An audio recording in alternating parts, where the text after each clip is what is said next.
Democrats and their allies in big tech have become incredibly hostile toward roughly half the country. Now, after years of peaceful Trump rallies and early Tea Party events, they were all peaceful, the January 6th Capitol riot was a gift to Democrats. It gave them the video and the narrative that they've desperately wanted and they needed to justify a crackdown on the civil liberties of all conservatives. And it's coming from the highest levels of the Biden administration, starting at the DOJ.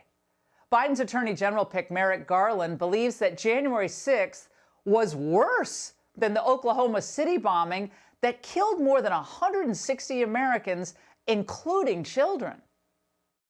We are facing a more dangerous period than we faced in Oklahoma City. I intend to give the career prosecutors who are working on this matter 24/7 all of the resources they could possibly require. I intend to make sure that we look more broadly, to look at where this is coming from, what other groups there might be that could raise the same problem in the future. And I know that the FBI director has made the same commitment. Okay, what does Judge Garland mean by, quote, looking more broadly? Is that more domestic surveillance, lower probable cause standards for wiretaps? This sounds like the Patriot Act on steroids. Democrats used to oppose gross government overreach like this, but on Capitol Hill today, they were embracing it. Domestic terrorism is not a new threat, but it is an urgent threat. It will require serious focus to ensure that we are doing everything we can to protect the safety and security of all Americans. Every senator here today took an oath to protect and defend the Constitution against all enemies, both foreign and domestic. While today's hearing is our first on January 6th attack, it will not be our last. Now, by the way, these same senators who wax on about preventing domestic terrorism, they have zero problem, as far as I can tell, with Antifa. Have you ever heard them even speak about Antifa? They also have no qualms with Biden's gutting of our border enforcement, making it a cinch for terrorists to enter America. And for illegal alien criminals, of course, to avoid deportation. Does that affect our safety, Senator? Now, what Democrats are pushing, of course, isn't about your security. It's about criminalizing an entire political movement in America. You don't need hearings to know that dedicated men and women of the Capitol Police were overwhelmed and unprepared for a breach. By your intelligence folks on January 3rd. The Intelligence Division of the Capitol Police issued an internal report which reportedly stated the Proud Boys, white supremacist groups, other extremist groups would be in attendance and, quote, again out in public sources, may be inclined to become violent. So you have your own report.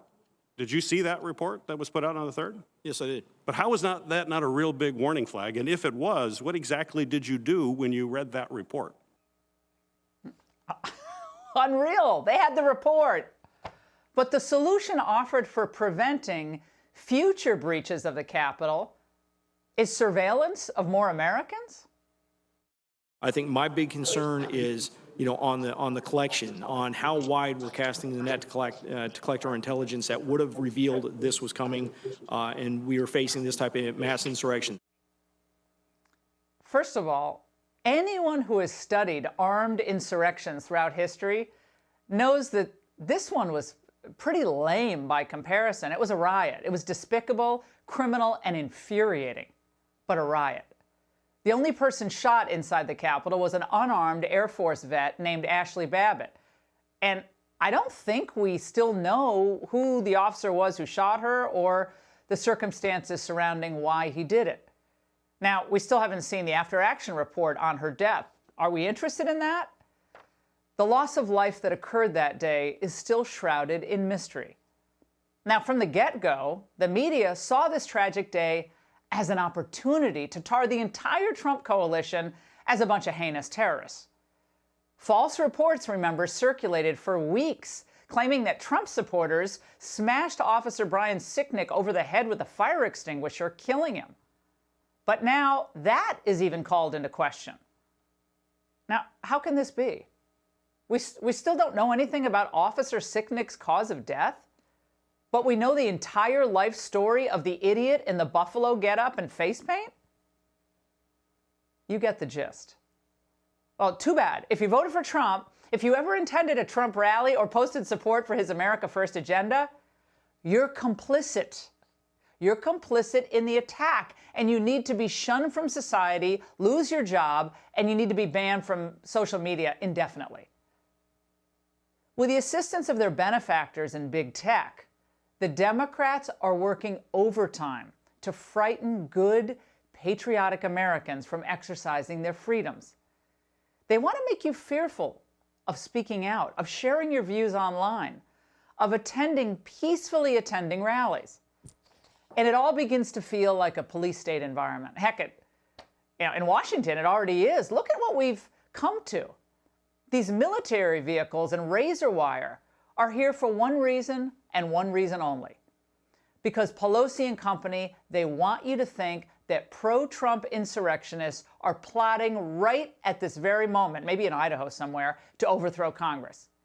Oh, they know that's not true. It's a total lie. A few senators, though, they do see how this could all backfire for the Democrats.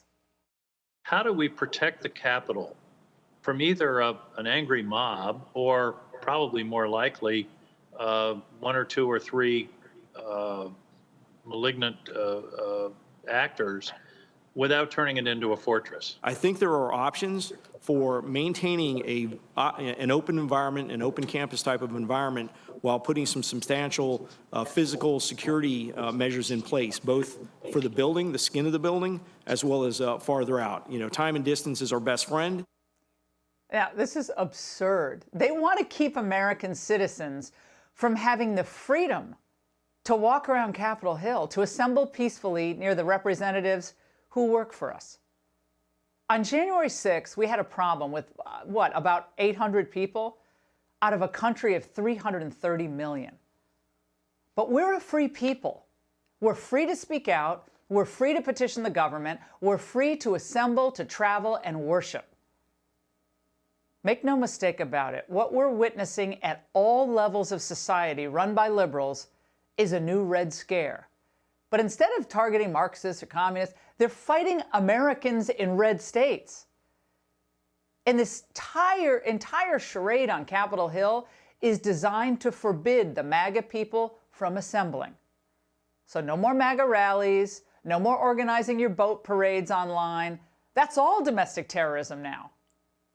They might not be able to use COVID to keep you home.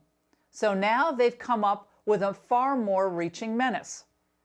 Scare tactics and thuggery are all the Democrats have. The states they run are teetering on the edge, let's face it. New York is failing. California, that's failing. Illinois is a total mess. Michigan isn't far behind. New England, where I'm from, it's hollowing out. It's lost its manufacturing base. It's drowning in high taxes. But just like their COVID lockdowns, Democrat efforts to criminalize the America First movement, it's going to crash and burn. These attempts to limit the free speech and assembly of citizens are going to run into the buzzsaw of those 200 federal judges appointed by Donald Trump. And soon, this is also going to happen. The weather, it's going to get better. And when it does, all those left-wing protests are going to return. And then, once again, we'll see what a bunch of frauds the Democrats really are. Suddenly, all the liberal concerns about domestic terrorism and violence, it's just going to fade away, just like their political futures. And that's the angle.